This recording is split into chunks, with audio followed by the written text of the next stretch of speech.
पहिल्या टप्प्यातील लोकसभा निवडणुकीच्या प्रचाराचा आजचा शेवटचा दिवस आणि आपण बघू शकतो रामटेकचे बावणे कुणबी समाजाचा हा सामूहिक विवाह सोहळा आहे आणि या सामूहिक विवाह सोहळ्यात वधूवरांना आशीर्वाद देण्यासाठी स्वतः उमेदवार राजू पारवे या ठिकाणी पोहोचलेले आहेत आणि आशीर्वाद देत आहेत। आपण बघू शकतो प्रचाराची लगबग आहे, परंतु जास्तीत जास्त लोकांपर्यंत पोहोचण्यासाठी अशा प्रकारे जे आहे ते या ठिकाणी प्रयत्न जो आहे तो केला जातो उमेदवारांकडनं। हे दृश्य आपण बघू शकतो या ठिकाणी राजू पारवे आपल्या सोबत आहे। भाऊ, सामूहिक विवाह सोहळ्यात पोहोचले।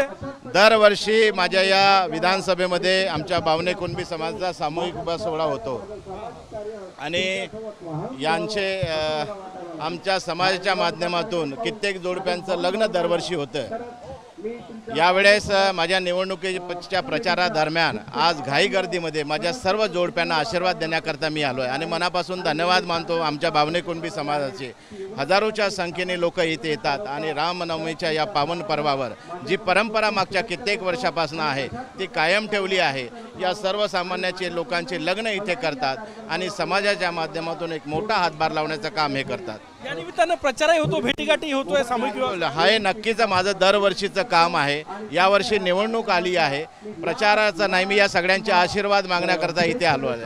नक्कीच आपण बघू शकतो राजू पारवे या ठिकाणी सामूहिक विवाह सोहळ्यात पोहोचलेले आहे आणि हे लोक या ठिकाणी ये वाला लेते हैं। Inverter AC. आप गैम्बलर हो ना?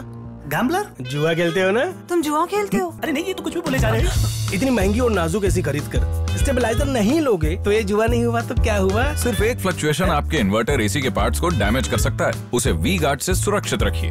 We guard, India's number 1 stabiliser. विवाह सोहळ्यातली आणि मोठ्या संख्येने लोक या सामूहिक विवाह सोहळ्यात आले आणि त्याच ठिकाणी रामटेकचे शिवसेनेचे उमेदवार राजू पारवे जे आहे ते पोहोचलेले आहे, भेटीगाठी करत आहे, वधूवरांना आशीर्वाद देत आहे, त्यानिमित्तानं प्रचारही होतोय। कॅमेरामॅन सचिन सयामसह गजानन माटे, TV9 मराठी, नागपूर।